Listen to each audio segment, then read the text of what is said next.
My legal name's Jamil Fallon, but I go by Jaime. I can't say where I'm from. I've lived all over. So, short story, born in Oklahoma until I was 2, lived in West Virginia until I was 9, lived in Missouri until I was 15, lived in Maryland outside of DC for high school, went to college at North Carolina State University, stayed there for 15 years, and then have been out here for the last 10.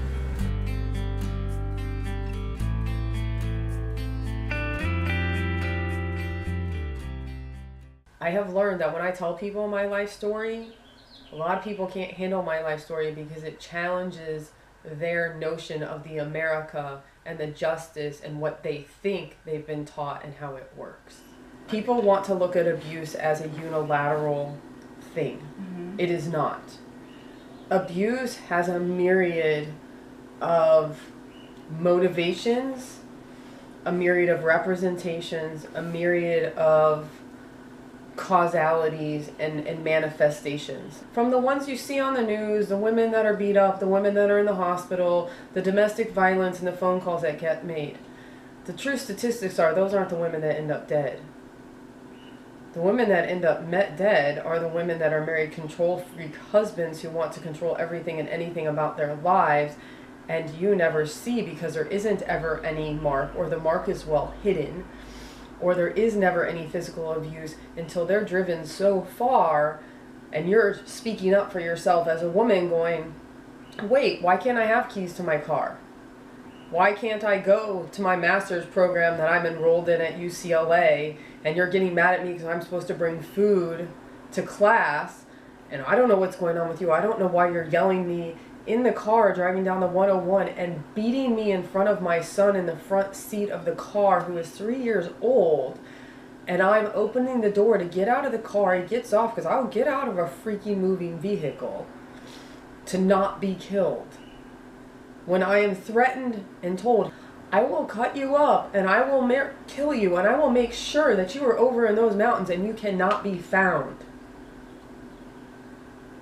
That's not an idle threat. Second time the threat had been made, first time violence had occurred. He took my phone out of my hand as I was calling 911 and had my arm held across, telling me he was going to break my arm in front of my 3-year-old son.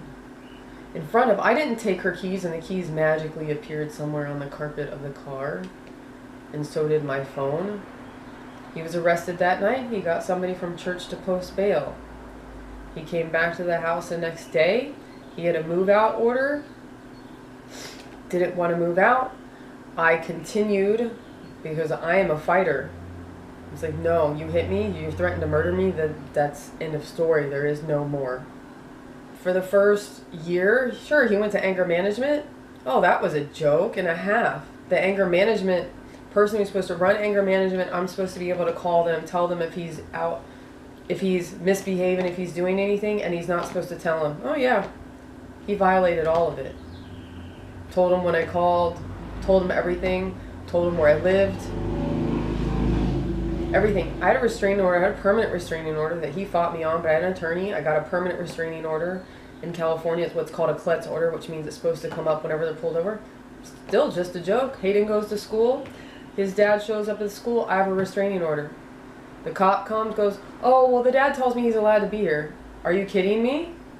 Here's the restraining order. His dad kidnapped his son from daycare when I tried to get him from daycare. They're like, oh, well, the cops were here. They supervised him. He's still here. I picked him up. Where's my son? Oh, the dad must have taken him. Call the cops. Oh, well, no big deal. That's what you deal with. This piece of paper says he's legally not allowed to be within 500 feet of me or my son. Or my son. It protects him and I both. That's what re-education has to happen. Oh, and then by the way, we tried, okay, let's see. Let's try to work it out. Didn't have money for divorce. I'm getting a master's program, so I'm like playing the long game here, not living with him. I'd let him around every now and again to put Hayden to bed. He came in the house one night. Not this one, someplace else we lived. And Hayden started asking why can't his dad be here. It's like, your dad doesn't live here. Doesn't live here. Hadn't lived here, doesn't stay the night. His dad got upset. And I said, you need to leave. Wouldn't leave. I said, you need to leave. Wouldn't leave. And I had been in therapy. I had learned I need to set boundaries. There is no negotiation. There is no, you can't make the irrational rational. So that's where people have to stop. So I go to court. I deal with the VA at Van Nuys. Do you have this? Do you have that? Nope, guess what? That was a joke in and of itself. Every time I tell him, look, he was at the school. I had to call when he was at the school and the cop wouldn't make him leave. And I had to call above, the guy's boss at Las Virgenes, to say to put in a police report, to have a guy come here to put in a police report that his dad was where he wasn't supposed to be in violation of the order. Oh, how did that not make it into the court document? And what did I get told by the judge? You need to stop this. You need to learn how to get along. But I had attorneys and I had everything written down of this is what has gone on. And they had, I wasn't there, they had a hearing with the judge and the judge kicked my case and I was very lucky. I'm saying, no, I won't even hear this. I can't believe he's doing this. But is that going to stop him? The incident happened in 2010. I've been divorced in 2012. It is 2016. He violated the order on last Wednesday, the day of my surgery. But I can't take him to court every time he violates the order. I married this one who was abusive. I didn't know it at the time. He had his own background. I chose to believe what he told me about his background. I also had 4 kids under the age of 4. My first husband left when my youngest was 8 weeks old. And he had his own, mental problems and that kind of stuff.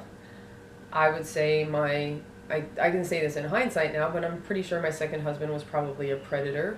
And for whatever reason, I met a need of his. We got married. I think it's prior to us getting married. My youngest daughter, Aspen, was around 18 months old. And he was watching her while I was at work. Because you have to realize my family wasn't one to help. And I used to sit around the counter and give her medicine. And I wasn't home. So this is a story. And this is still the story I believe in. I have the medical records and everything else. But it's not what the doctors will say. And she fell off the counter and had a huge contusion on her head. Called the doctor. She's my 4th kid. I already dealt with staples. I already dealt with, I know what signs of concussion are. Like, okay. Seemed fine, but within 48 hours, she started to be lethargic, to throw up. These are all indicators. I have a medical background of brain swelling or concussion. Okay, took her to her ped. He's like, okay. Ped, who's seen her whole life, says, okay, go take her to the hospital, go get a CT scan. The CT scan said she had a subdural hematoma. Okay, that sounds fine. It's what's called a coup contra coup injury. However, what I didn't know at the time is, and I don't know when it happened, but basically they're saying that could not happen from a fall off a counter. That can only happen from shaken baby syndrome. She fell onto a floor, not unlike a freaking tile floor like this. Let's do the law of physics and the force of how her head hit the floor and everything else. I'm a scientist. I want to understand scientifically why that couldn't have been caused by that injury. I never got that choice. They immediately took her to Duke University Hospital and wouldn't let me see her. And put her in the Child Protective Services system. And then took all of my other kids. I wasn't allowed to be alone in the room with my daughter. Which was fine by me, because that meant I could go get meals and my daughter wasn't alone. Do you know how many kids up in that Duke University ward were abandoned and had nobody come see them? But yet I was the one being taken through the system. I was the one. They wouldn't even show me her records. They wouldn't even explain to me her injuries. They wouldn't even tell me what they were doing or why. So I went through Child Protective Services for a year. I did their stupid plan for a year, and I was smart enough to go get every single one of her medical records from Duke University before they, because this happened to my mom, before they whitewashed them.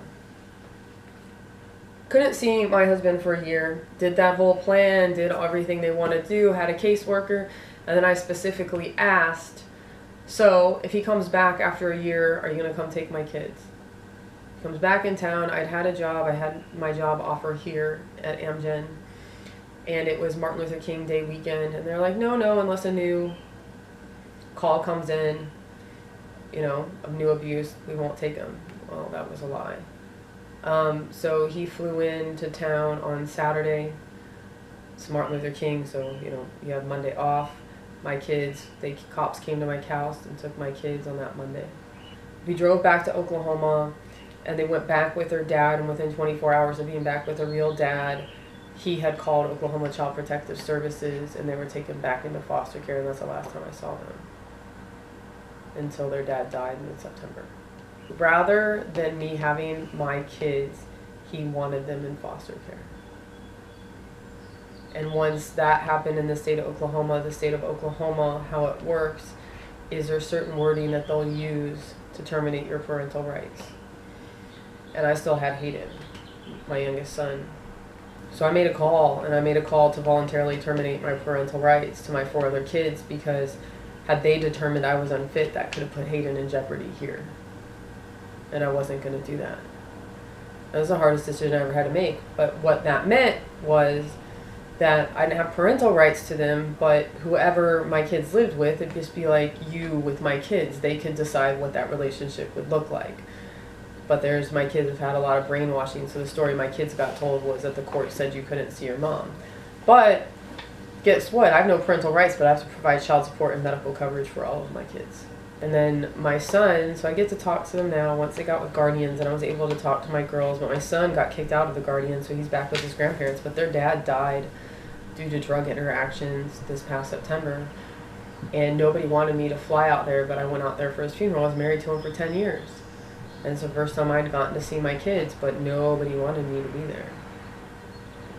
But the kids were all happy to see me, and it's because it's very easy for people to believe whatever story it is they want to believe about someone until you're right there. I've had this internal drive, gift, whatever, like I said, of this, I know who I am, and I have done enough work. I'm smart, and that's a blessing, that I'm smart, I'm intelligent, I'm an information consumer, and I try to look at things with my eyes wide open, and I don't stick my head in the sand. A lot of people stick their head in the sand because it's overwhelming to them to deal with the reality of how things really are.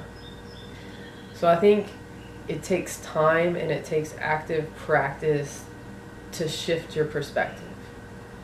Because if you're always looking at it as things are bad, things are always going to be bad.